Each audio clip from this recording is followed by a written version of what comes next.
I think I've read my agenda. I don't remember seeing that. Yeah. I'll let you talk to him. He's gonna be busy for quite a while working around the country too. But he won't get a break anyway, so. Everybody, and welcome to the council meeting for Wednesday, 29th of January 2025, which is very exciting. Deputy Mayor Gillespie is going to lead us in the colloquies. Kia ora everybody, ngā mihi o te rā, ki te whānau hui hui nei, kia tau te rangamari, kia whakatapua tātou.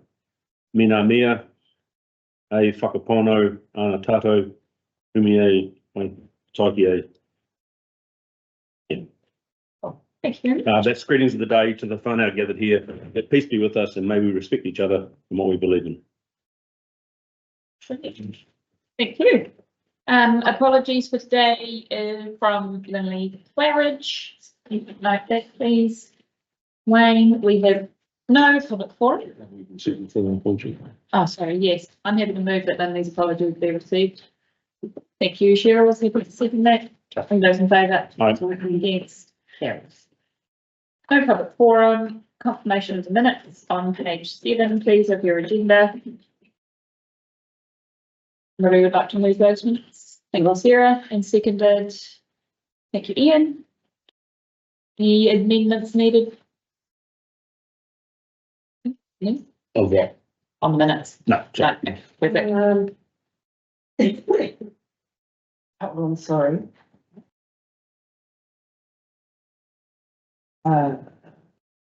No, sorry. Thank you. Not able problem. All those in favour?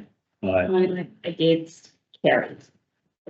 Declarations of interest are on page 21. Deputy Mayor Gillespie has sent an amendment to Wayne for that. Changed to mine, no longer being employed by Contact and working on my own account, so it's been sent through. Very exciting start for 2025. Absolutely. And also no community board chair update this morning. Understandably, the primary school principal is otherwise engaged. Is he taking all of our children back off our hands? Which is Just till tomorrow, can I say not till tomorrow? She's probably got a babies in a coffee at this point. It's the day before. Just got the children in there. So. Oh, she can. They stay with babies. How much would they be on?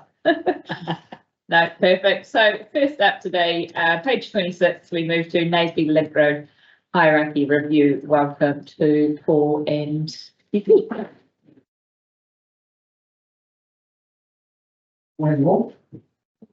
Students. Sorry, Stu, you'll be leading this obviously. Just can you please put in? Yes. No. Just keep it simple earlier. Thank you, time for introducing the chairman at the end of it. Merry Christmas, happy New Year. Thank you. Thank you. I just want to do a little bit of context here before we'll give us a bit of an overview of the report. So, as requested through the development of 25 LTP, looking at opportunities in the road space around maintenance and different things like that, so it's increasing costs of areas.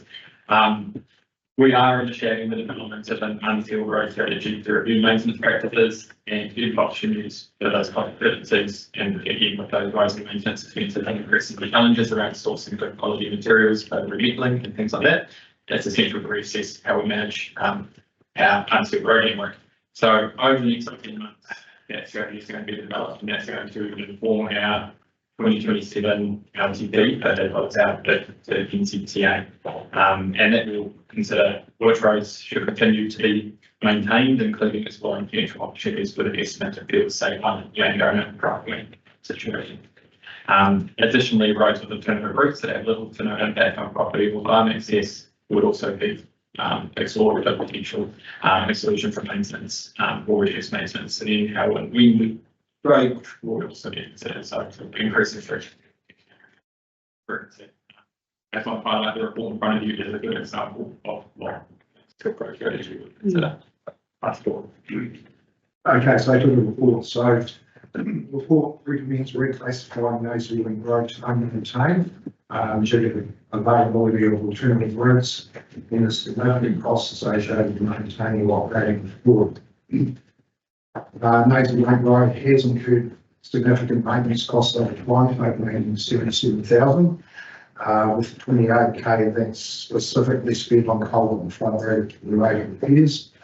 And recently, like the months of the road again, the water was partially washed out during severe flooding in October 2024, and it did not receive subsidies for repairs from NCTA or Waikato.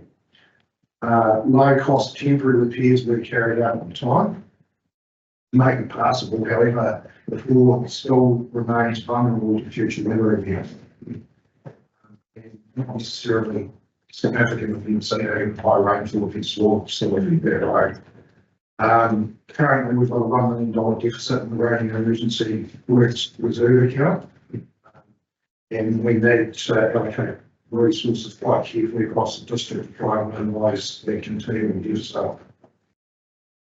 So options presented. So one, converting the road to an unmaintained track at a minimum capacity of 15 reinstating the Ford as is for 5,000.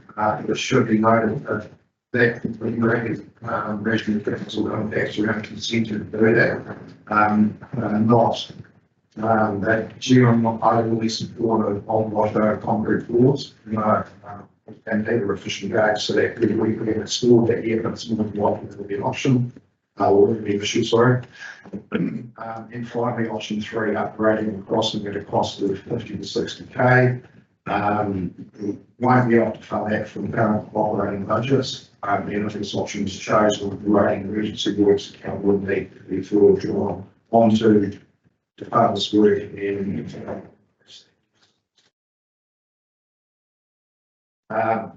with the cost to maintain the road disproportionate to the road's usage, particularly when there is a reliable and convenient alternative route when it is Naseby Road, and just over a minute of travel time will be at the sealed route and State Highway 5. So finally, the recommendation is to classify the road as unmaintained. That means ceasing routine maintenance and relying on signage from offending users. This decision ensures resources are focused on areas with greater need while maintaining access to the alternative route. So, any questions? None. Any indication of how much use that road gets? It is used as a bit of a shortcut from that side to Naseby. I know a lot of people here going by from the forest and different bits and pieces use that. But regardless of, I guess, the volume, it's a route with low resilience. And every time there is that weather event or isolated event there, we have a dig in there trying to secure that and keep that. And it is quite expensive every time something does happen. I would say the alternative minute is not overly onerous, I guess, regardless of the volumes of traffic, but there is nothing onerous on that section. Just from memory, I did actually look at the traffic data, and it was definitely less than 50 vehicles a day, and from memory, I think it was low mid-30s per day. Who is the van? That's farmland. And that's private farmland for them.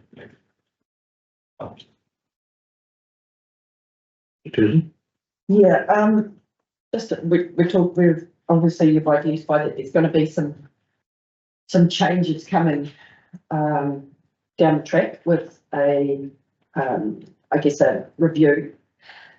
How do we can we actually undertake that's this road before undertaking the report? Are we permitted to do that? I guess, yeah, that's what we're asking. This is a decision of council to not maintain the road. I think bringing up the unsealed strategy, and regardless of that unsealed strategy, I think this would be a recommendation just due to the significant cost. Every time it rains almost, even if not massive significant flows, we're in there with the digger trying to mitigate the impact. Naseby Gimmerburn, well, it does flood and potentially close. At times there's still the State Highway 85 relatively Naseby. The reinstatement's a lot quicker and a lot more effective on that. Yes, we're looking at this decision before the unsealed strategy has been developed, but I think this is probably the low hanging fruit example of what that unsealed strategy might consider. High cost, low resilient route, short alternative, no dwellings. It's $50,000 that we do not have budget for in this current period. I mean, if the unsealed strategy in time does change potentially a different picture, maybe this decision is. But I think this is really more example. I mean, council can, totally, without legally can change hierarchy on roads. It's not set in stone. So, we do have the ability to do that, and it's not an unusual thing to happen on other networks. Hierarchy changes from, from previous, based on use and some of the issues that we've outlined on the Hazelmead Road. I guess I keep, sorry, can I just finish? I've just been putting in perspective of the broader area. There's other things when you think about priority and funding where that should lie, and you pointed out QP where it's not going to be, where it's not actually servicing anything other than just very shortcuts. So. There's other examples in the district where roads and areas are potentially cut off, and people have to make much more significant detours with potential bridge, I guess, or not having the funding to renew a bridge in one area where communities building a much more significant detour as well. Similar project share really to whatever strategy is and really to so yeah. Thank you. Given we're in Naseby Road, that's a forward as well. Yes. No. It's a bridge. Culvert. Okay. Yeah.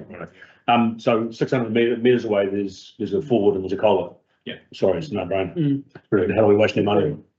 In simple terms. Yeah.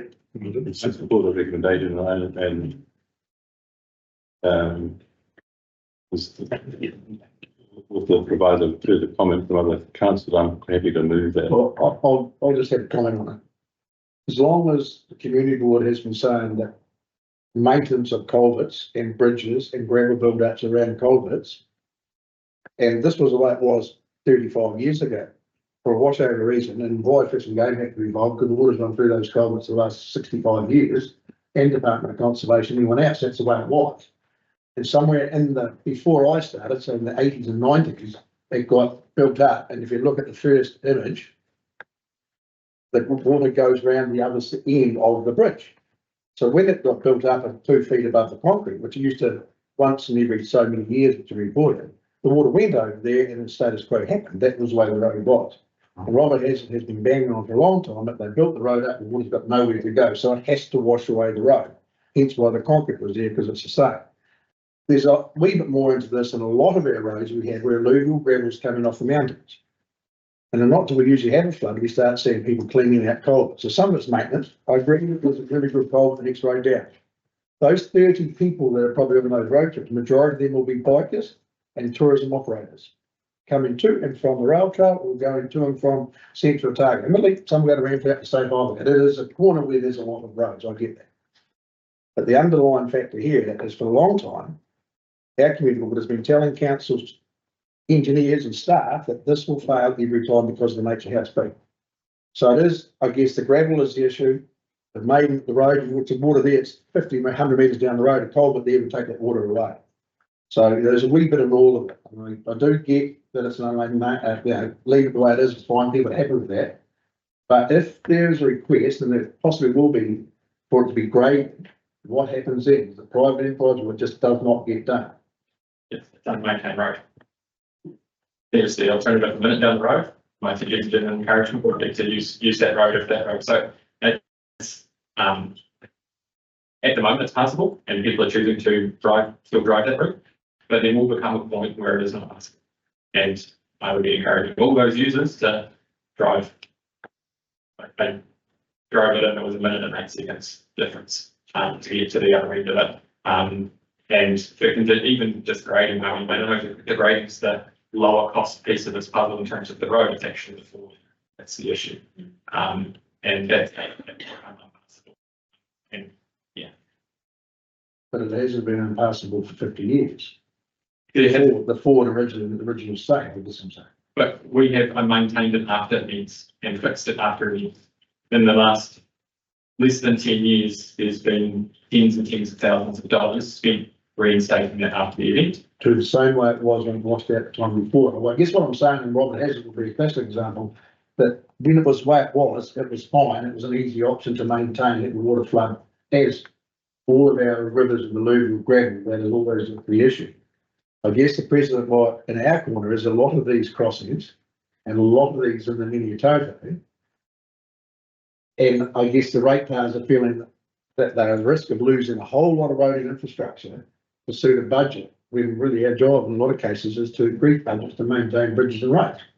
And that's the feeling we have out there, is we have a lot of those big litter events. Yeah. And the risk is we end up getting down to one road, one bridge in a lot of places. And I guess that's another point. That's where the unsealed strategy will provide ensuring there's resilient routes and alternatives, but there are multiple alternatives in this case, even in weather events and different things like that. Very low economic and time impact to community, I look for. And reinstating native speaking agreement is a lot quicker. Effective. Well, that's a good road and a good crossing. And it would be, yeah, the recommendation is to invest in maintaining that one and keeping that one open and open master events rather than trying to do the same thing in two locations. When we're getting these sort of, weather events causing that type of damage, it seems to be occurring so that every couple of years minimum at the moment, which has been last 5 or 6 years. So, I mean, in this particular case, we could be looking, this could end up being, 2 years in a row, every second year that we're going and spending, Oh, the gravel flows off the mountains are huge. Yeah. They're coming off now. And that next road will have the same problem. It'll only do in the gravel bits. Yeah. And they are the nature of the roads we have, and so.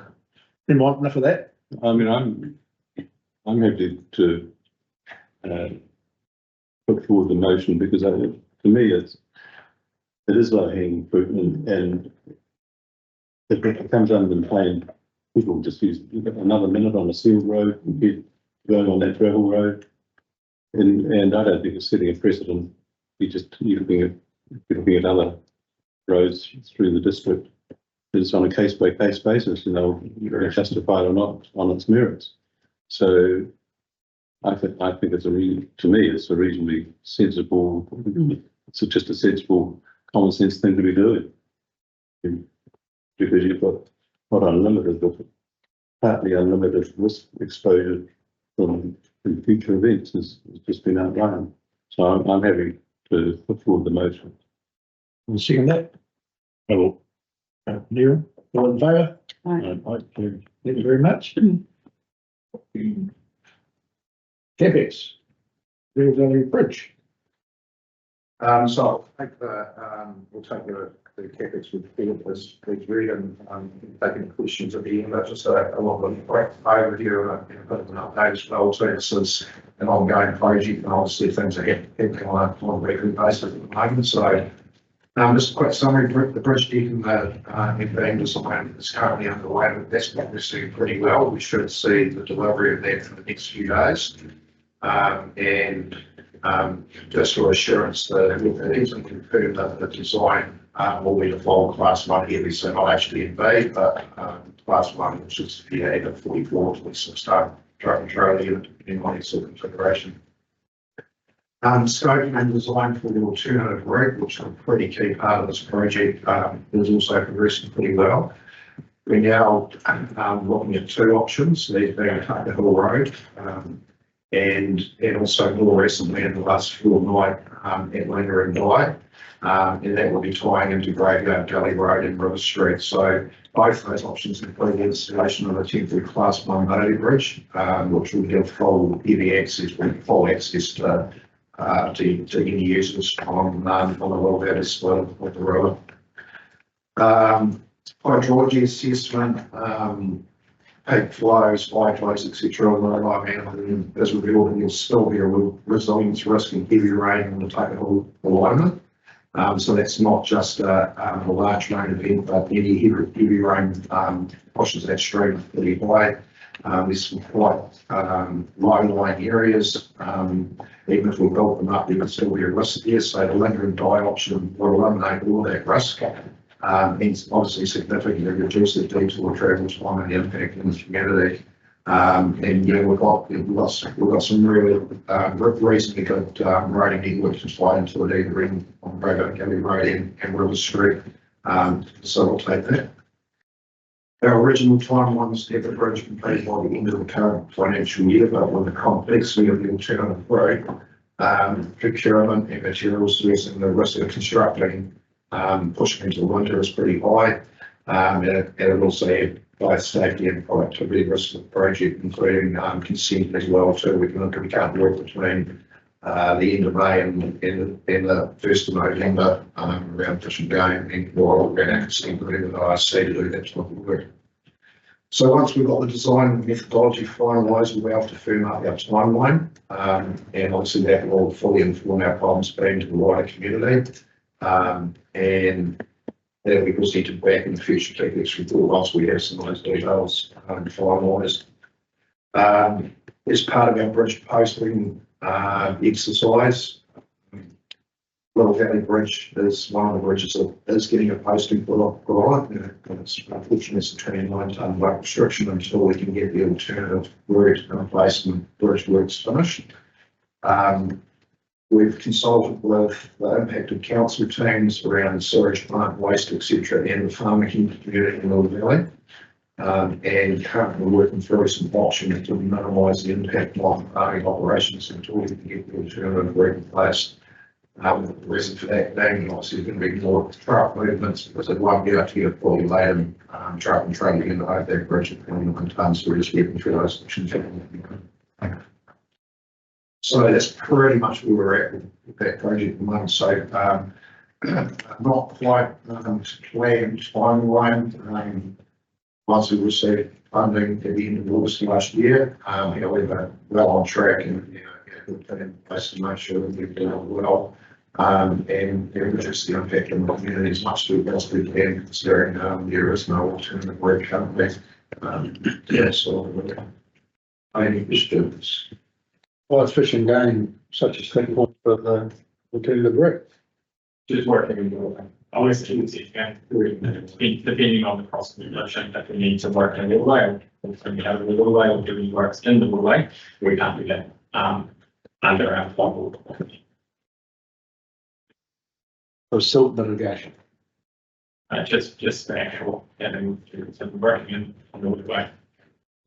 Timing wise, with what's proposed, that's not going to play a risk in terms of the easy bridge construction and geography solution would be in that movie, but very accurate window. Question. In relation to the Kedgren Bailey Bridge, obviously we're doing some, it's going to be it gives us some resilience to the network, then maybe there's something else that is. The Bailey Bridge will be good. Go down the track, the Bailey Bridge is gone.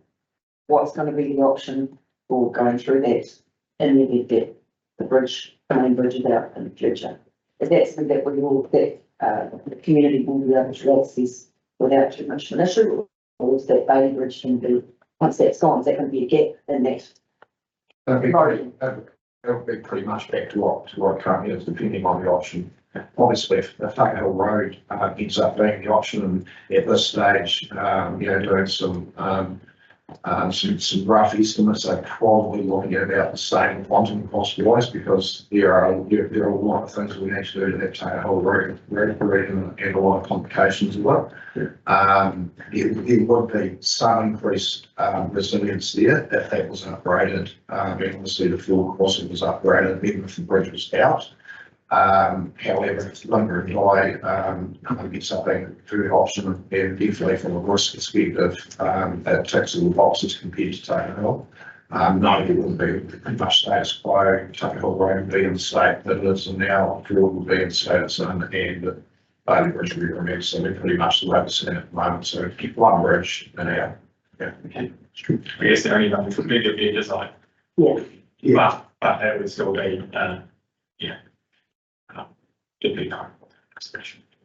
You know, and obviously, like long-term plan perspective, around that bridge, we will also be looking at, seeking funding for, bolstering and work there as well, too. That might affect, access on the bridge, that'd be all the road bridge, bridge work to try and get some, slight improvements into those fields, yeah.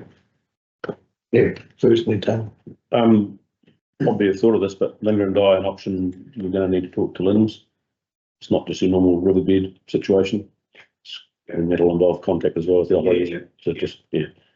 So just to get on to that. Looking at feasibility of that, but yeah, it was actually suggested by the alternative, route support design that we're getting around exploring that option as well, just from a, yeah, route workable, but, long direction, potentially high risk, and we have to. Can't imagine it. We've got quite a big nation to go to on the other side, but we've already been in contact with them and verbally they're okay with it. We just need to firm up a little bit more detail really. There'll be issues around the gravel build up and all that sort of stuff to get through, but it's probably best to get onto it as the Crown moves at glacial pace. Yeah. And I think obviously any design around that winter and way, location will, integrate any access down for the gravel removal. You know, that gets some already in place, and also try as best we can to tie in some of the walking and cycling tracks that are in that area as well. David. You've had the conversation with the farming community, but when do you anticipate having it with the rest of the residents who are over that side of the? Once I'm not that keen to go out to full community consultation until such time as we've nailed down the bridge design and we can tell people exactly what's happening and but more importantly the alternative road options, design and the timing for that as well. We really need to have that information before we go fully public with it. Yeah. I mean, most of the key people in the community are aware we already, the Small Community Association, Joe Sheriff, I've talked to him on and off about it, since we all plan going out, we just need to nail some detail down on this and just be clear questions. And the key engagement with Council 3 was, waste teams and farmers was probably more aligned to the temporary restrictions or such as the GMB is going to be replaced and how we manage, that impact as opposed to the impact of the solution to really renew the bench and the bridge. So that was the first step, is, yeah, help and support how we can, that 29 time restriction, as well as they're well aware of the potential for alternative routes and those people that fix on that as well. That is the solution. Anyone else? Yeah, but in my other hat on, wasn't this room, it's also likely to be using them for night. It's still unknown. It's unknown at this stage, but that was the big. Yep. Yeah, any of the avenues was there. Yeah, because I'm just thinking of the other some fireworks and all the stuff that goes on over that weekend. Yeah. With the foundation, I would say we wouldn't be in yet. Yes, and we'd be out before the next one. yeah, it's just, I mean, just being trying to be aware of it, but that's okay, yeah. And it definitely wouldn't be in place by September. Yeah. And we'd be out. Yeah. Anyone else? So the purchase of received the report, I can do that, I'm not seeing it. Yeah. Tracy? All in favour? Thank you very much, you know. Thank you. Back to you, Taylor. Oh, it's not coming back to me. It's not coming back to me till after lunch. It's going to head to Sherwood. Yeah. We're up to 25,545, I think that's the January waste compliance update.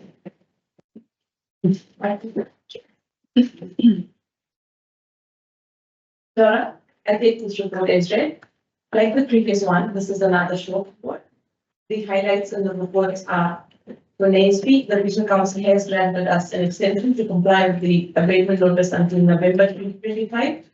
For the past 2 years, we have conducted composite sampling, plant performance and capacity review, infiltration testing, and we installed piezometers and applied for a consent variation. Since July 2023, our effluent quality has been consistently compliant, and we expect to meet the abatement notice requirements within the current extension period. For Rain Valley, the regional council has granted us a shorter extension for 6 months with a compliance deadline for 30th of June 2025. Because the regional council requires a commitment to desludge and replant the wetland during this period to ensure future compliance with every full date.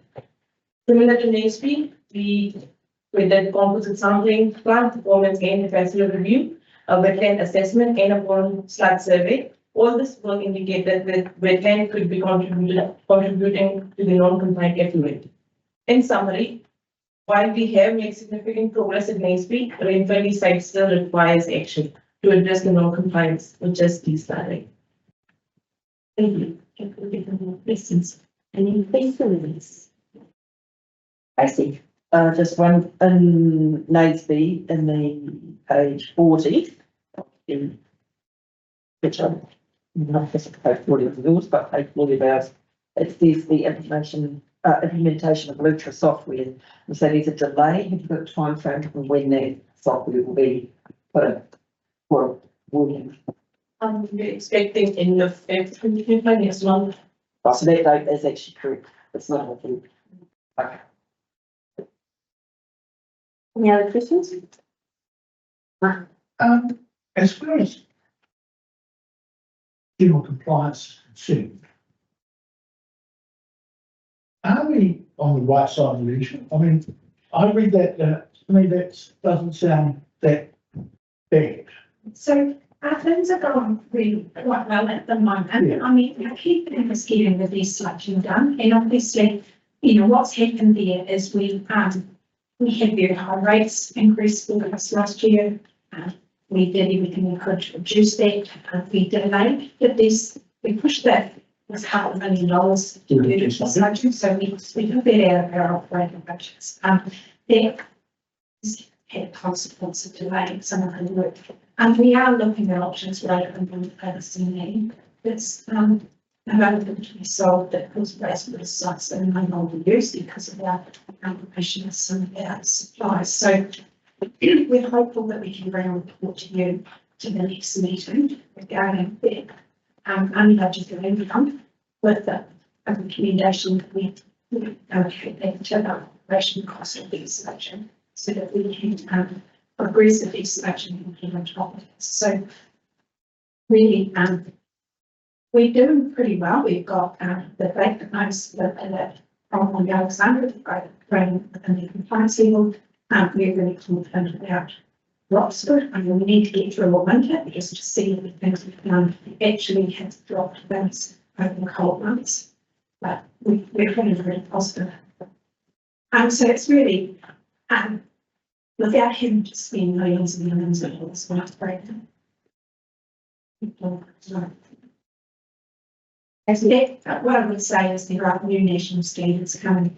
The drafts are coming out in February for us to have around what the future discharge requirements will be. And they will be interesting because that will see what we have to do for the future. Well, there's one of the things here, you hear horror stories in our neighbours. And it's nice to hear that we are addressing our issues and ready to support on top of them. Yeah, so I think, you know, it's a very fragile situation because it doesn't take very much for the things to the other way, you know. We've got really good operations occurring at the moment. Certainly the operators on the sites have upped the game considerably and doing a good job. But, you know, it only takes a trade waste to come through and it can affect the health of the ponds or Cromwell. You know, we get too much fat coming through at Alexandra because people put fat down the drains, and that can affect how their pump rates as well. So we know we have to do quite a lot of work at Alexandra going forward. We programmed that work. We know we're going to have growth issues. We've got projects in our respiratory stuff, and we have to closely monitor the growth impacts constantly and get on top of trade waste. Can you just explain to me what's involved in a sludge survey? I just see quite a small amount of money in considering the big thing, but. Yeah. So a sludge survey, they just go out and basically work out in the profile of the pond with how much sludge is sitting in the bottom of the pond. So they measure the top of the sludge so they can work out what the volume of sludge is that's got to be removed. So does that differ? I mean, obviously you've got a net, you know from your records, does that not become part of routine maintenance? Yeah, we don't know from our records. So these ponds have been sludged in our memory. We're talking a long time here. Old sludge, Okay, So- well, old sludge. so does this not get like, I guess I'm just trying to think about the mechanics of. Is it in another 100 years, they go and get another, No, so a sludge survey, or is it something that has to be? yes, that has to be done routinely, but we're saying probably on about a 10-year cycle, going forward. You know, that the recommendations are around 6 years. But we think given that it's been done probably in 30 years, going to a 10-year cycle is probably a good move. There's other things that are keeping too, like we've got, screens in now that actually take a lot of the more solid material in ourselves, but it keep us in it, but the things people should not flush down their toilets, it's screened out now and don't go into the pond. So that in itself will be, improving the level of sludge that comes in. It's good to see you got some of the plants from the Tauki Media Toto we're using your. Yeah. Locally grower. We did, It's like, we did. So it reads the facts that are into reports. Well, I picked it up and. But that's what it's off at the end of the day. So even going around. Get the kids in until. I read the report. No more questions, so, have recommendations to receive the report, I have a move from executive. No, so, all those in favour? Carried. So, we go on to 25.1.6, which is the Alexander Water Renewals Implement. I'll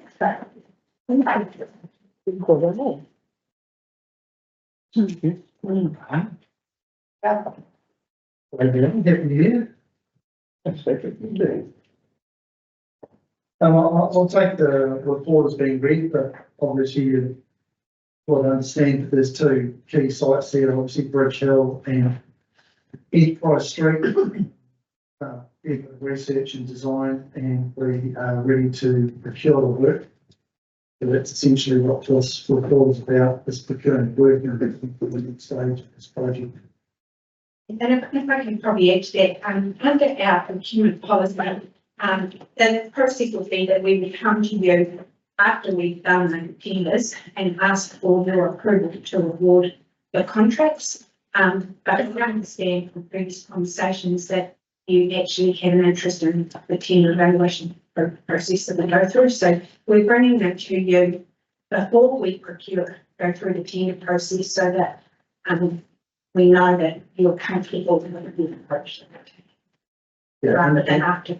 Yeah, and just in the recommendations that the CEO will have authority to authorise the contracts as long as they're within budget limits. So that, you know, can spread, get out the tender, if we're within budgets, we can award the work and get on with the work.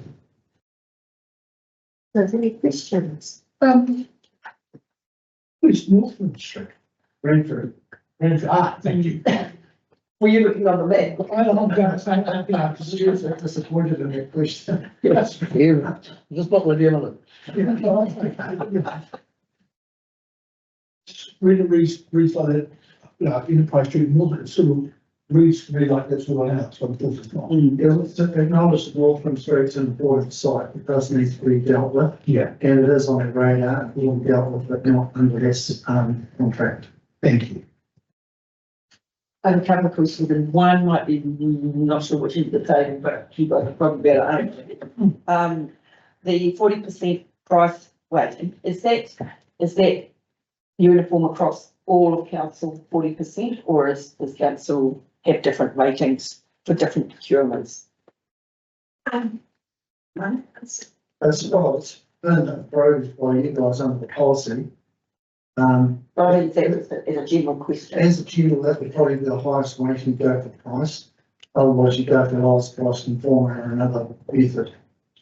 Yeah, but it's about trying to find reasonable balance between price tension and the outcomes we want in terms of suppliers we get, innovation, not having knock-on effects when wider things aren't considered when a tender's put in within a program. You might get a job that's $2 million, but it takes them 3 years to do. You might get one for 2.5, but it takes them 6 months to do. Just a rough sort of example. And the other things we really are considering when we're looking at attributes and things like renewables is how well are communications are given with the residents or the public in that area? What kind of outages are they going to have? How are they going to manage those outages so they don't sort of supplies too much? All those kinds of things matter to the community. So the other question I had is, it talks about, because of the soft water, it's impacting on older galvanised pipes. Whereas in Central Otago, with the proposed upgrades for the whole, and this might not necessarily be the right place for this question, but how is that going to be something that we can expect to happen for other parts of the network around Central Otago? No, because so Alexandra has used to have hard water, and then when we put the like glass and water supply in, it changed over to the soft water. So the line build up on those pipes that existed from the history has now eroded away.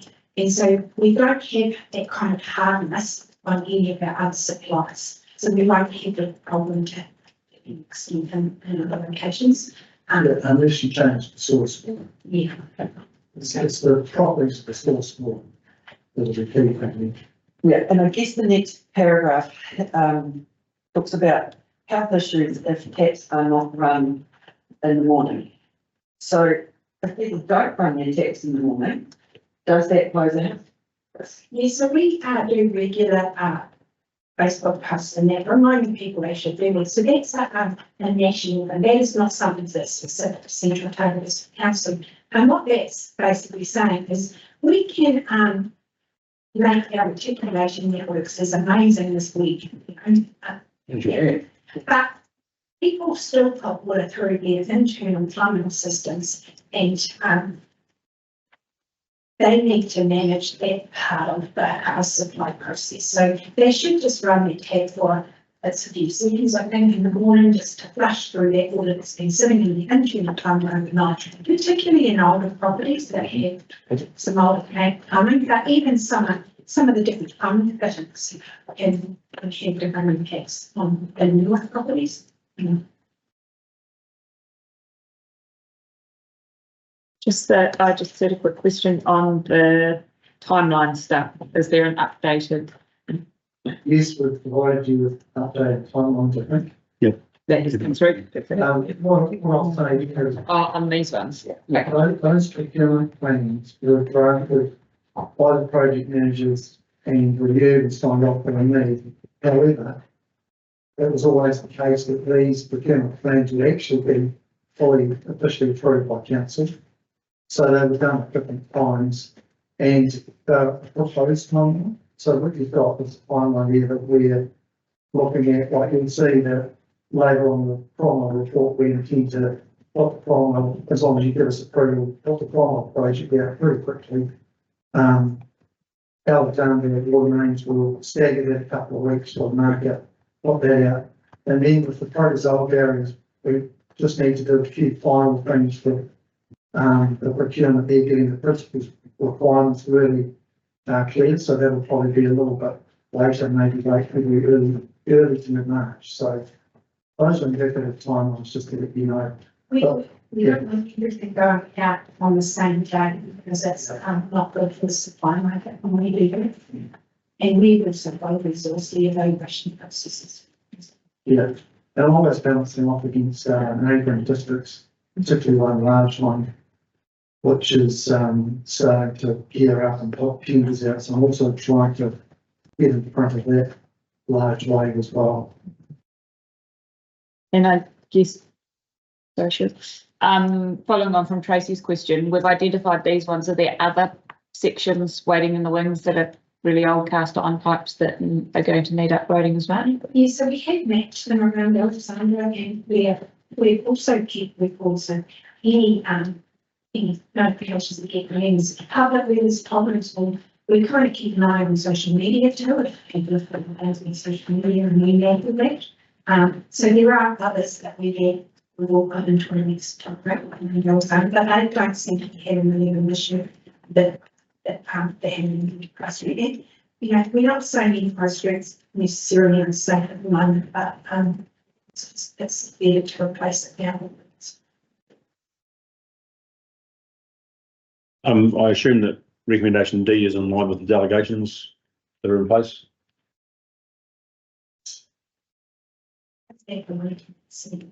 Yeah.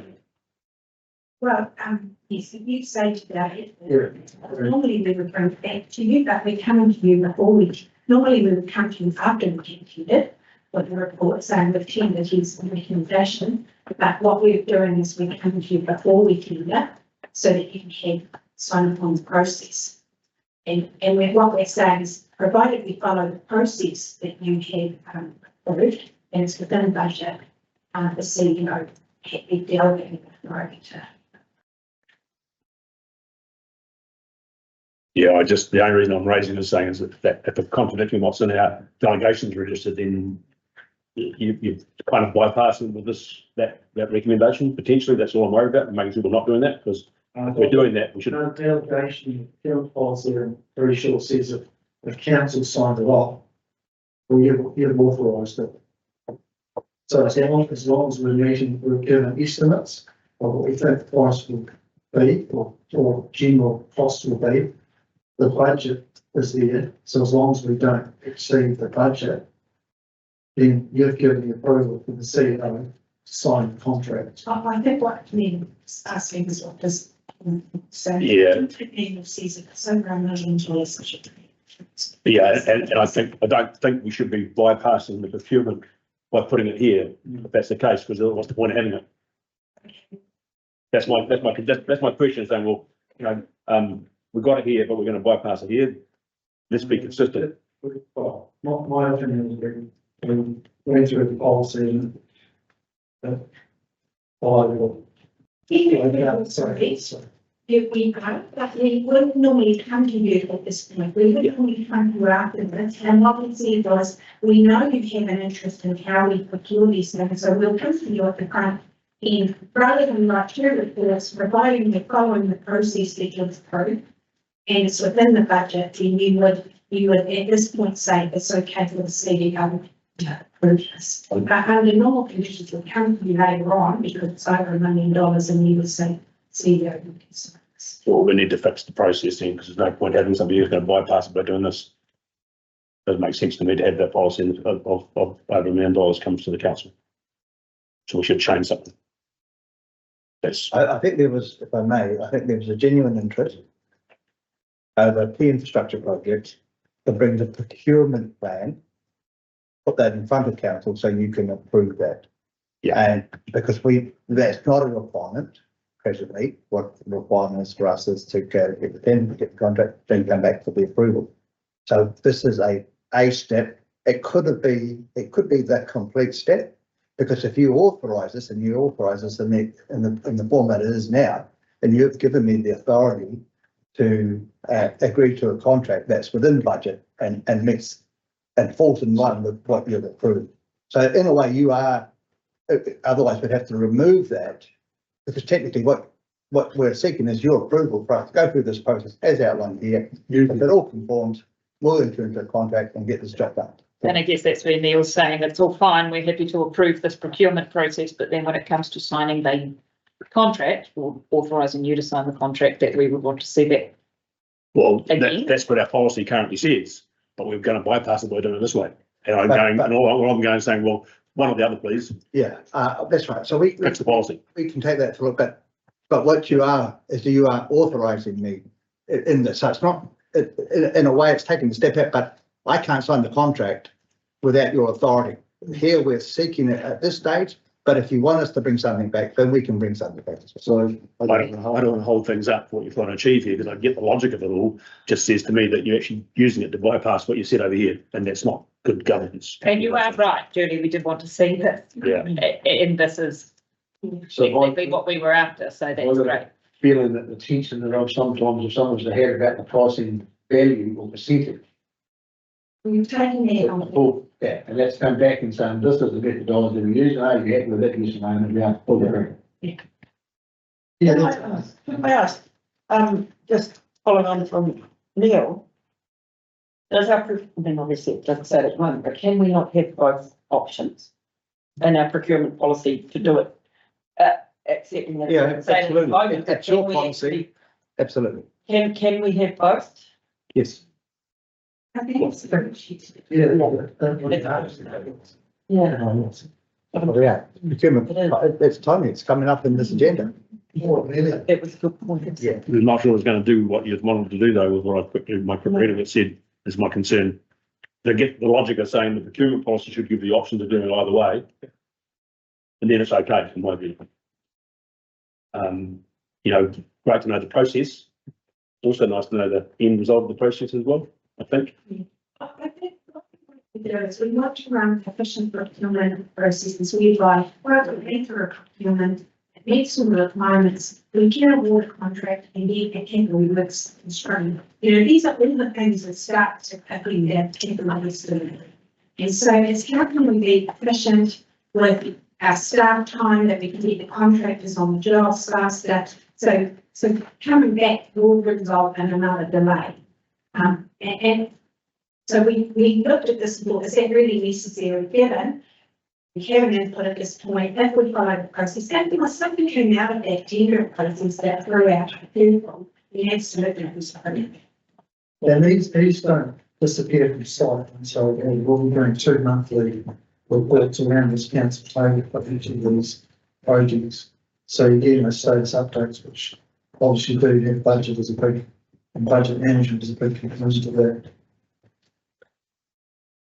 Yeah, is it standard, this kind of procurement process that you give an indicative estimate to intensity tenders of the value of the project? We don't put that in a tender document, but it is in council's plans and documents.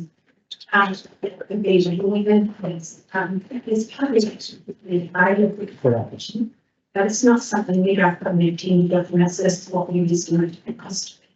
And we did in our following contracts, because we wanted the contractors to understand this and understand.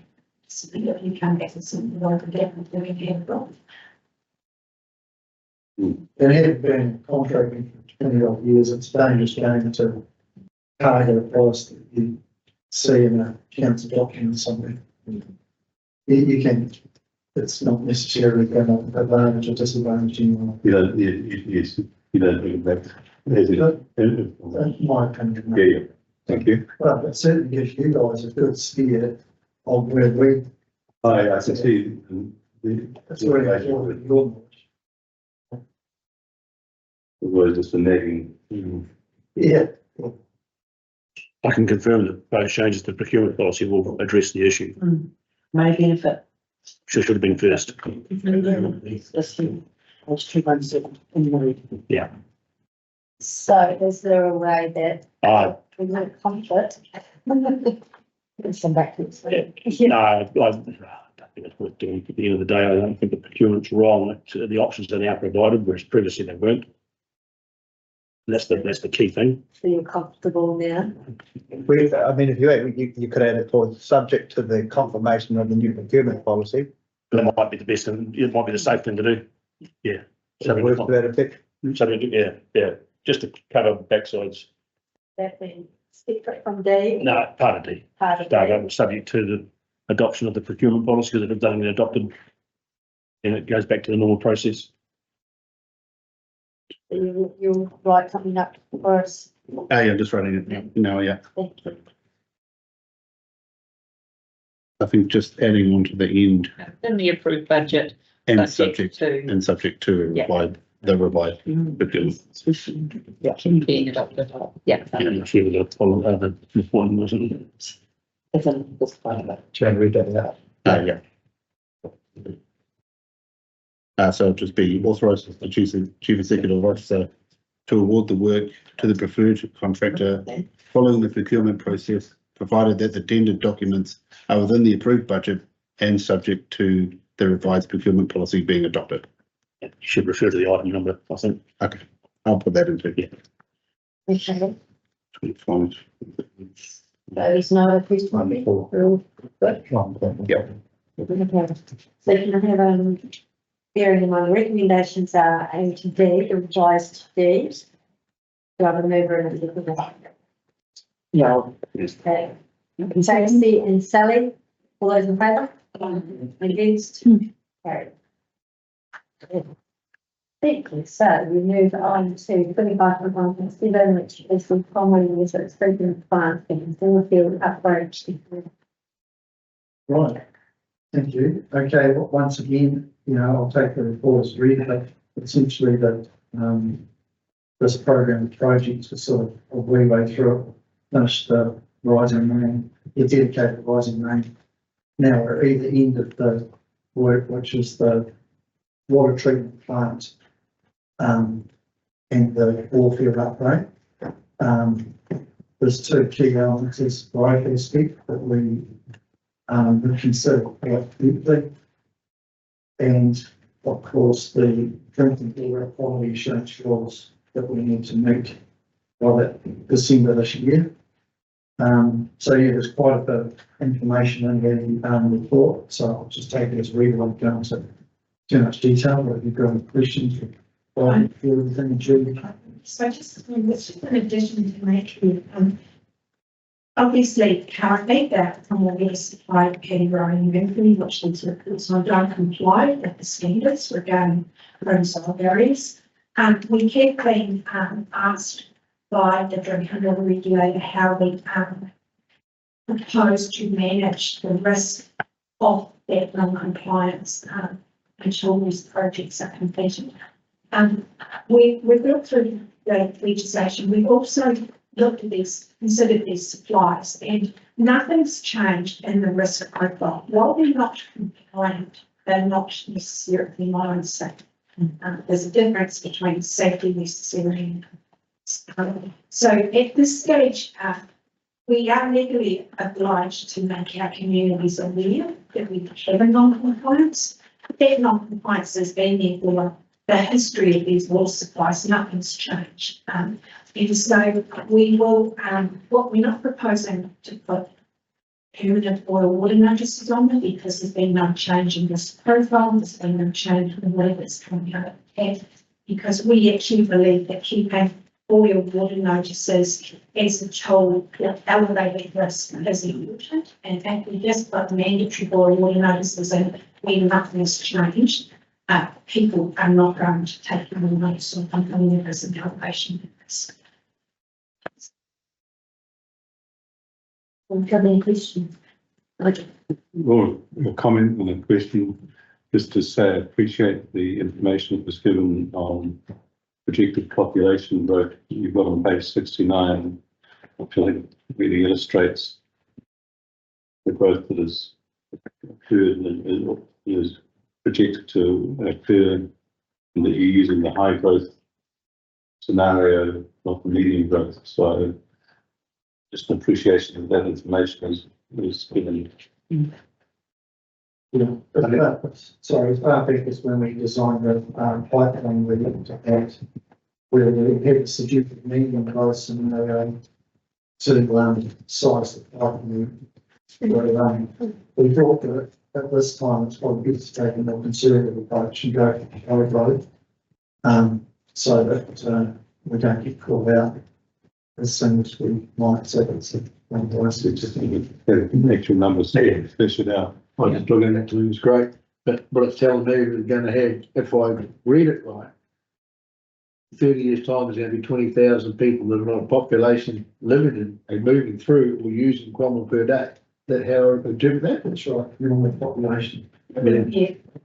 but the peak of that population will be, that'll be usage, water usage, Correct. Yeah. not over and above the resident. The peak day will include the residents. Yeah, and over the bus. Yeah. So the 18,000 up to 37,000 means you've got another, 20,000 people which are Moving through. moving through using facilities, Yeah. drinking with oil. And that there lies the problem when you put in growth into your water scheme.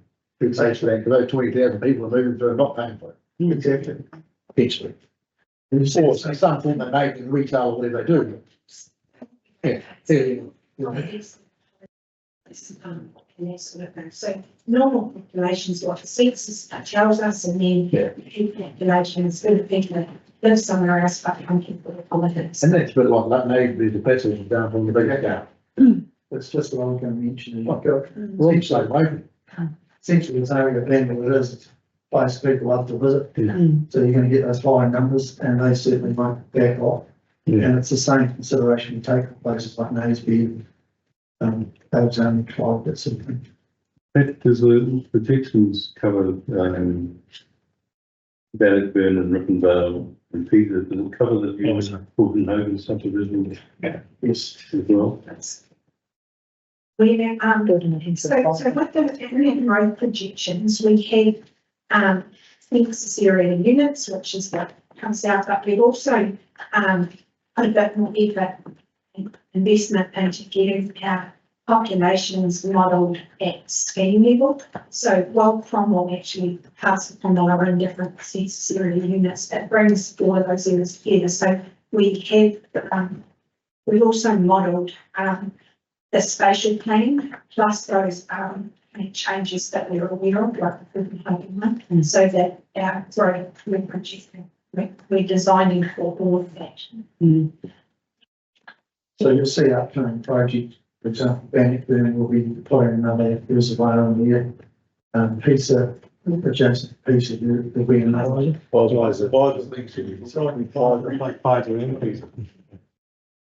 The reservoir is here for that very reason. Yeah. And so these projects, they typically have stages in them too, so even this one, the buildings are big enough for what we're ultimately projecting there, but the second unit will go in later on once the population gets there. The extra bore will go in later on. At the reservoir site, one reservoir gets built initially, but there's space and provision made for the second reservoir to get added in another few years' time. So we're managing that capital expenditure and investment so that we try to make the needs needed, which is why it's very important to keep track on growth this action. Some of the water being taken from the lake, is there no need without irrigation? No, it's probably experienced more prevalent because you've got the confluence of the Colorado and the water coming from Lake Wanaka. There are higher volumes of it recorded at Lake Dunstan, which is where the concentration was that we were getting tests done for. So Cromwell's takes on the Clutha arm, not the Kawara arm, so it doesn't get that rock flower that comes down the Kawara. It's not affected like that, like Dunstan is. I was just listening. Okay, So the annual plan's got 15.4 million or something, and this is estimated at 14.7. So the funding that's provided is for this project, nothing else. This is the complete project. Capitalisation of our staff time and pays for the design work and the investigation work as well as the construction of the project.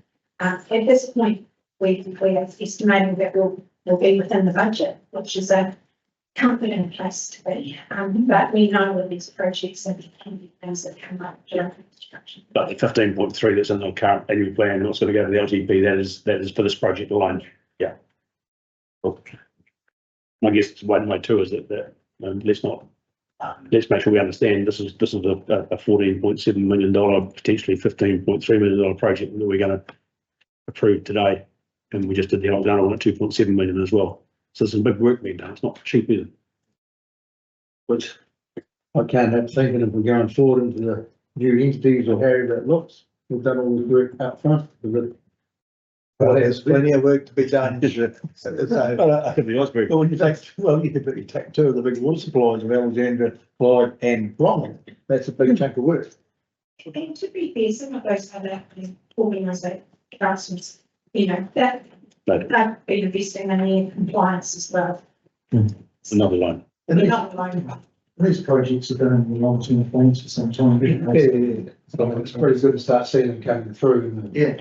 Yeah, that's what I'm trying to make the point on this. $10 million from the now is on top of that pipeline. Yes. Got built as well. Yes, So, yeah. you know, that's another 6 million. Yeah, and don't get me wrong, I'm not trying to, there's no criticism or anything like that, just the reality, these are big cost Yeah. projects, they are not small projects, they are costing a lot of money. And we are and have been doing it. That's Yeah. the best thing. That's what I'm trying to say. Is that we're not starting off with the back foot. We're well ahead, well up into the thinking process. Yeah, it'll help, I mean, growth too. So, Yeah, that's great. Well done. Big ups. So, any questions? So are we happy with the recommendations as they are? No, same change, isn't it? Same change indeed, yeah. Yeah, I see, yeah. I'm happy to move A, B, C, and D. I'll see it. Yeah. All those in favour? Yes. Very. Thank you. So now we move on to 25.1.8, which is landfilling water treatment plant, which is our barrier. right, these are, well, there's two separate projects, there's two separate assets and entities and so forth, but the reality is if we get approval, we'll procure these together. Get efficiencies and obviously cost savings, but so they've both got different challenges and characteristics that are unique to each one, which are outlined in the reports. But yeah, I think we've been looking at them since 2021. I think we started the business case process. So it's good that we've got to this point, but during the period, there's a lot of central government change and different influences taking place. So the business cases came out with some pretty high cost options. And we feel like we've worked pretty well together to get some pragmatic and as cost effective solutions as possible, while also meeting the standards that we need to meet. So we're pretty comfortable with what we've come to. So there was one question about patio sites and the point of use treatment, and we did discount that early on in the business case process. It was one of the options. We looked at it again as you guys raised it at some of the meetings you've been at, and it doesn't seem to ring quite correctly with what we've seen in legislation and so forth. So we can discuss that when we get to the patio report, but that's something we have considered. We haven't just said no, just because you raised it, feel that there is a strong rationale as to why it's not being applied in this instance. So. We have seen that they've undertaken a really thorough, robust process of looking at all of the different options. And then affordability has become a much more key consideration, and ability to fund the work that's needed. And they've come to you today with a different proposal than what we looked at in the past, because this is more affordable and achievable for us to find this.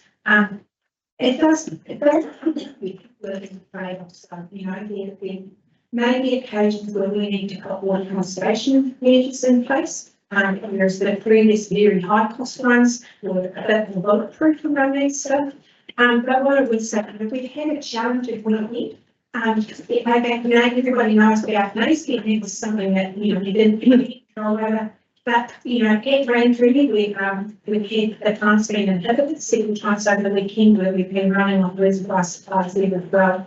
And what's proposed here, you know, I had a team in here on Saturday, we were working through our options and what was going on, and the comment got made from my water treatment engineer, well, once those cartridges are in, we won't be dealing with this problem.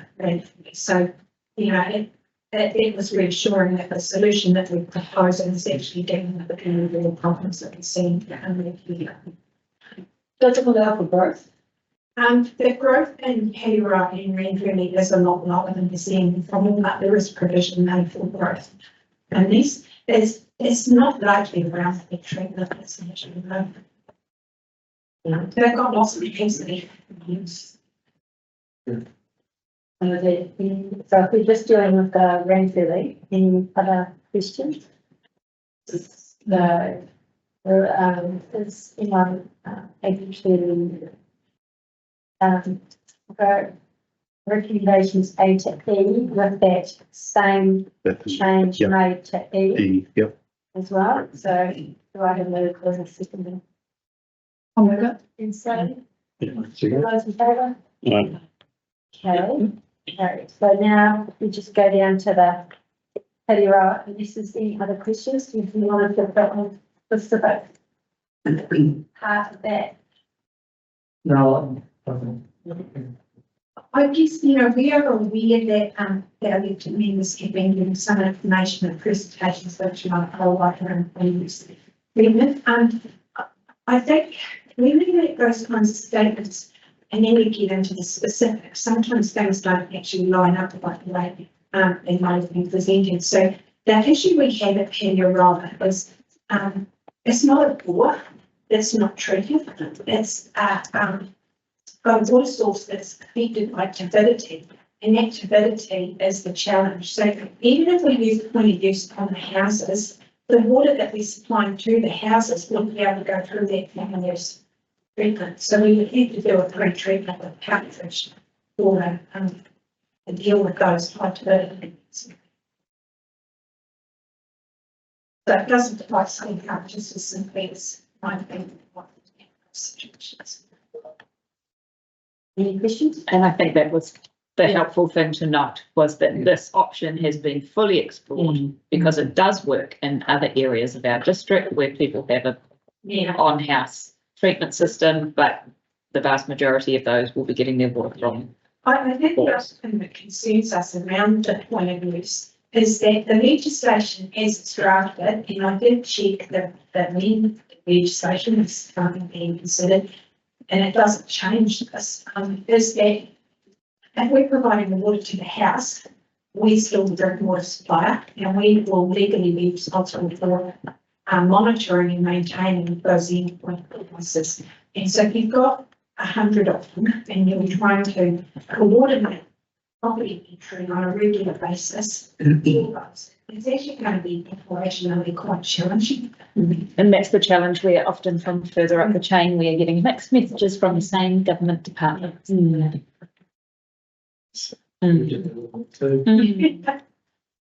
from your governor, you know. So no further questions? The recommendations A to E with that same Yes. change. Rather move in the second. And place. All those in favour? Yes. Question. When we looked at those drill sites, we went to I didn't get to the amazement part. I found out from irrigation that there's a registered bore on that block. The way to Naisby that we were going to probably take a look at it. And it's been certified for drinking, I presume it's a certified drinking water, which is right at the top of a long time ago, because we reached the Hook irrigation race or down in the property. I'm not aware of that. We've obviously we've looked at the one site, and if we look at other sites, we don't need to get approval and funding in that. If that one that we looked at opposite Tennessee Road, sorry, Chris, was on private land. And so we could try and look at something adjacent, and if it Was on a road reserve, but the down family bought the road reserve off council or community not that long ago. right, exactly. But I was. Well, we could look at this on that. Yeah. But because you don't want all your shits on one site. No, but I didn't realise until you told me it's out of the council, we must have done something way that we've got a community challenge. Yeah. And that's been registered, and I don't know who to. If I look around and all the standards and quality. Thanks for that.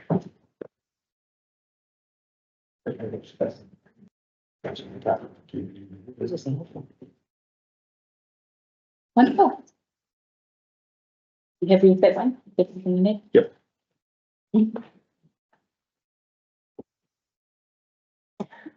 Thank you. Thanks, Patrick. Cheers, Patrick. Thanks, 14. Not stopping for lunch, we're carrying on. I know it's before lunch anyway. This all out. Yeah, that's it. Right, I move to item 25.1.10, which is stage 2 of the district plan review program approval. And welcome.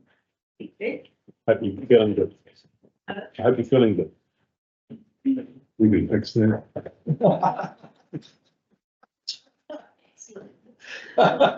Ignore him, please. Hungry. He's clearly got his sense of humour back. Both of them want to get to lunch for the Saturday. That does put you off, huh? Right, and you're capable of it, Dan. As council will be aware, in 2021, approved stage 1 of the district plan review. The work completed as part of that includes the district plan was in CAD for maps. It's now been moved to GIS, and now we've got the district plan format. We've completed the Vincent interior spatial plans adopted of 2022 and 2024 respectively. We rezoned the 61 hectares of industrial land in Cromwell. There's identified in the Cromwell spatial plan. We've redrafted the residential chapter provisions into national planning standards format, giving effect to the zoning outcomes for Cromwell and Vincent spatial plans, so plan change 19. And part of this work included the development of medium density guidelines. We've developed heritage guidelines and we'll the plan through plan change 20. And we also developed a new light chapter or dark sky chapter for the district plan and established our first precinct in Naysville. So we're just looking at moving on to the next stage. We're still waiting for stage 2 and 3 of the RMA report from the current government. But we've put together a program that we're hoping is unlikely to be affected to any great degree by any new legislation or national direction that comes out when it's released early this year with the view to it being and the timeframes that we've set in particular around the rural stuff is such that we're still being engaged in the investigation stage when the piece of work comes. So the national direction with stage 2 of the RM reform as there's 4 packages: infrastructure and energy, housing, farming, primary sector, emergency and natural hazards. So that's the stuff that we're expecting to come out early this year with consultation. In terms of priority for this next stage, is around the rural, which is a very large piece of work involving significant community engagement and state engagement. The types of things we have on our list that are sort of things that have occurred over the last few years have been allotment sizes, productive capacity, work accommodation, diversity sensitivity, Indigenous biodiversity, landscape classification, provisions for rural residential and rural segment zonings as a starting point. That may change as we talk to communities. The aim is to have an issues and options report following their engagement to council by later this year. So by November, December of this year, we're hoping to have an issues and options, a bit of an understanding of what the stakeholders' views are and what we're looking at.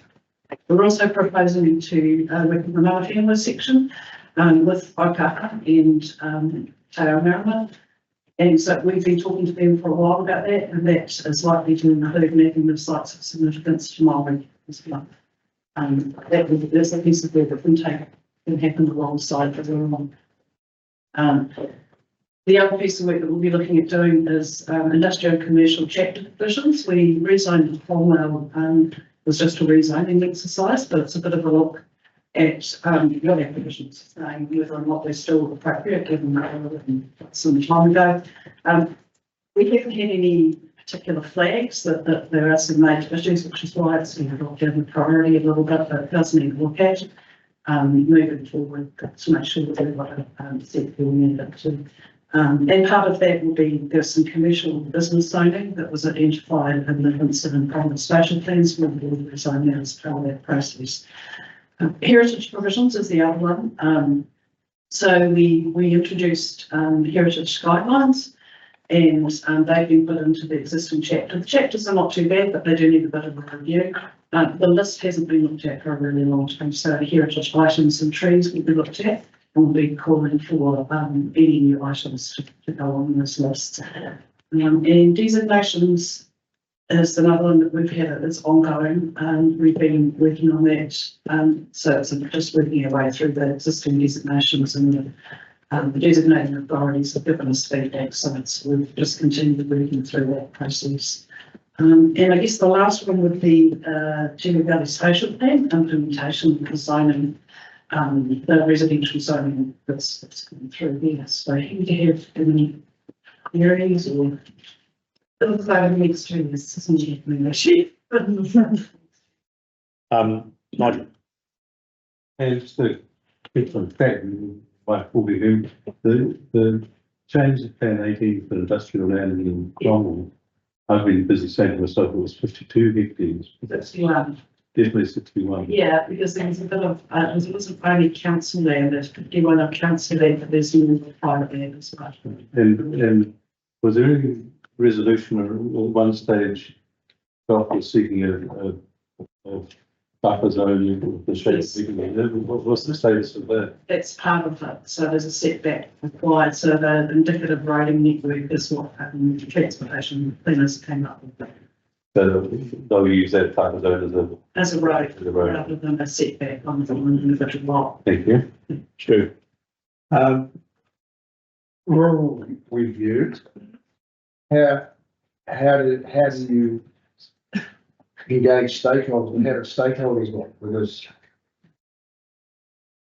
How do we? I mean, I guess that, It will vary, depending, like, so we're anticipating doing it in all wards, making sure that we pick up, everybody, and obviously there's like big farmers, every Zealand, all of the kind of industry representatives as well. But it's our aim to try and, tap into as many of those communities as we can. And we will probably rely on elected members telling us. I guess, Their patch is the best people, and then just sourcing it as best we can, looking at Paula's team, who have some good contacts within some of those communities. But our intention is to throw the net as wide as we can to make sure we get as much representation as we can to understand what the issues are from all perspectives. like catchment groups / Yeah. Yep. Golf clubs, Yeah. and that's always sometimes a risk is that if it's too narrow focus and it goes back to the feeds or the beef and lamb, some of them aren't actual real touch with the small rural communities, they may be with the people who like their thing. And the other thing is, spatial report for Ontario, but what about the Minnetonka? Yep. Well, we still have forgotten again, maybe. Oh. I mean, it is something that we would like to look at, but it might be something we do through this process. But yeah, it's not specifically on the list that we might have. Oh, I feel good.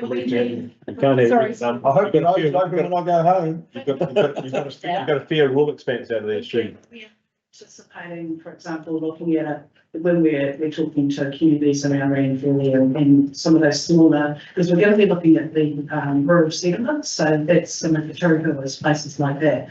So we I think we might be able to do it almost by default, though it's not a comprehensive one. I told the people we might be doing it by default, give them the Turihua first.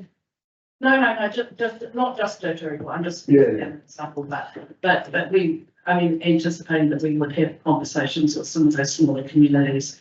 Another example would be the likes of Charis, like having a direct conversation with them about what their future might be mean to them. That's another example. Would it be fair to assume that as part of the rural work in particular, that many spatial plans for the settlement areas might come out of that and be informed by that, and then it'll be a byproduct of the rural review? I think that's the most likely outcome, Stu. But I guess in the public meeting I was at last night, affordable housing toilets, all that came up. And I said, well, in time, the spatial plan is going to be happening. I said, it's across the line, And then you find out today that maybe we're not getting a spatial plan, we'll just chuck it in the rural corner. Oh, Can't do it all the next 2 years. No, but I mean, I guess as far as the document is, it was on the plan to be done. yes. And now it's disappeared off the issues on the, and with that, you know, business can, commercial check that, but not a town that's elected members representing. Or region. We vote too. Yeah, I think you're missing the opportunity that comes out of it. I All that. understand that. And it's not off the radar, it's just not happening in the next 2 years. As a direct output, I think it was like Anne saying. But also, I would expect that will be informed as part of this process and probably then be picked up as part of it, Yes, as an adjunct. that would be my hope.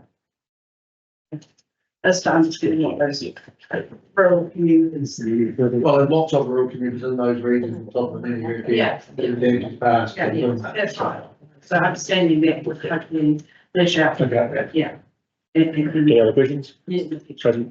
Just, regards to Task 2, the Manawhenua chapter, can just so I'm clear, and I don't know if I missed something here, how's Te Ao Marama fit in there? With them, they're one of the rebounds then, so, so that will be an area of interest, so they are part of that, but I've spoken to Okaha, and in the past, what's happened through, particularly through the work that we did, has been that there's been an agreement between Te Ao Marama and Okaha, that Okaha act on their behalf. I've not made that assumption with regard to this rural chapter, but Okaha are making inquiries about that at the moment as to whether or not that might still be the case. So we are required to consult with Okaha. I understand that kind of, but that was short. Te Ao Marama is down, it's. Whakanui?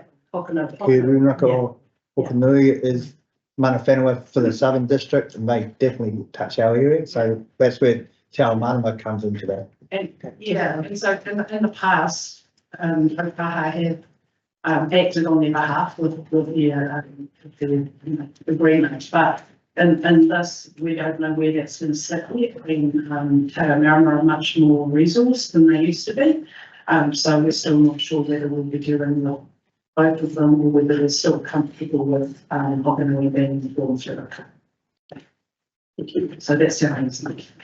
Any other questions? I'd just like to acknowledge the work done by Anne and the team to get with the tasks that we've done with the various plan changes that have worked through, and with how, what's the word, reasonably smoothly they have worked through, and that's reflected in the appeals that we've got, which is not what you'd call significant by what we've had in the past. But there's been a huge amount of work by Anne and the team to make that happen. So I'm pretty confident that going forward we'll be in such a good space after those tasks are complete. Recommendations A and B. Receive the report, get the level of significance, approve stage 2 of the district plan review program outlined. So I'd like to move, please, Martin. Second, Ian. All in favour? Against? Carried. I'm done. Thank you very much. Sorry. Oh, well, that's such a relief. I thought you had there for a while. Yeah. And maybe Dylan will be doing it. I'll see how long this goes. Yeah. Wonderful. We now move to item 25.1.11 Community Board's grant budget for the 2024 long-term plan. Malcolm Saskin. This is a pretty straight, full paper that in front of you. There's the resolutions from each of our community boards for what they'd like to see. We've got forward from the long-term plan budgets, both the community information grant budgets. You'll note Tubit Valley is slightly different from the other boards. So yeah, council has got the other way. What they've decided, they've got some reserves, and very prudently they'd like to download reserves rather than four or more rates.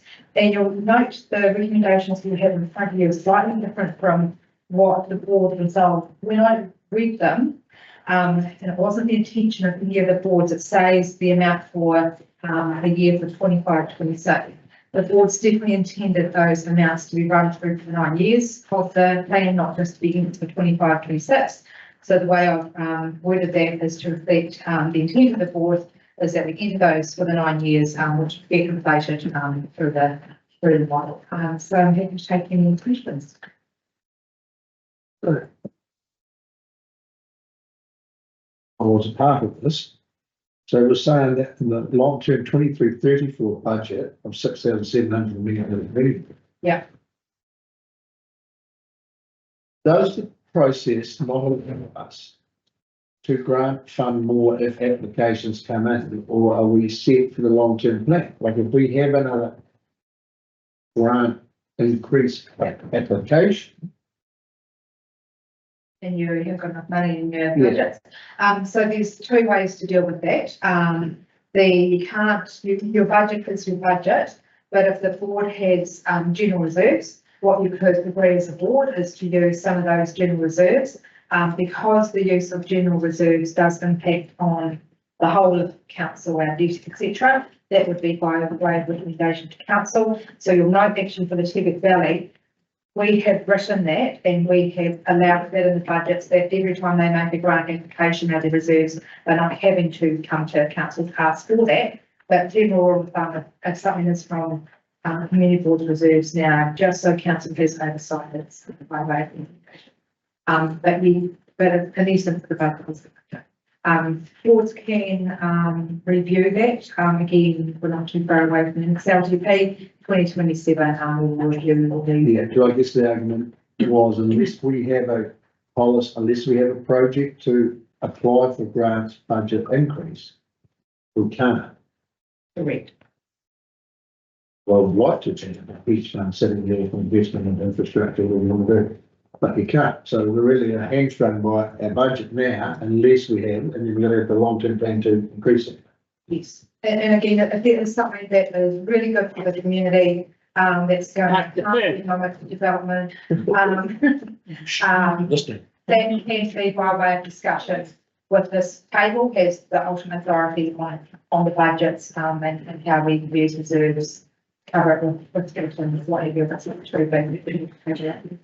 Sorry. Perfect. On that, we've got recommendations A through to L, and then the associated resolutions from the community boards are in the body of the work below, but those do appear to be, all the ones I've looked at, the accurate numbers reflected there. Any questions or further comment on that? In which case, can I have someone to move? Thank you, Stu, and someone to second. Thank you, Martin. Recommendations A to L, all those in favour? Against? Carried.